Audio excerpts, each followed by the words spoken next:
Hello friends, எல்லோருக்கும் வணக்கம். இன்றைக்கி பருப்பும் புளியும் இல்லாமல் பொரிச்ச குழம்பு எப்படி பண்ணுறது அப்படின்னு பார்க்கலாம். இது எங்கள் அம்மாவோட ஸ்டைலில் நான் உங்களுக்கு பண்ணி காட்டுறேன்.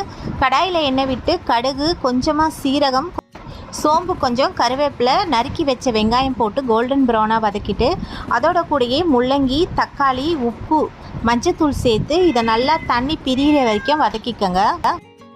தக்காளி நல்லா கரைஞ்சதுக்கப்புறம் குழம்பு மிளகாத்தூள் தேவையான அளவு சேர்த்து தேங்காய் பால் விட்டுக்கோங்க. இதுக்கு தேங்காய் பால் விட்டிங்கன்னா ரொம்ப டேஸ்டியாக இருக்கும். இதோட கூடயே ஒரு அரை ஸ்பூன் அளவுக்கு சோம்பு தூள் ஆட் பண்ணிக்கிறேன். 10 சின்ன வெங்காயமும் 6 பல் பூண்டும் நான் ஆட் பண்ணியிருக்கேன். கொஞ்சம் கருவேப்பிலை, தாளிக்கும் பொழுதும் கொஞ்சம் பூண்டு நான் போட்டிருக்கேன்.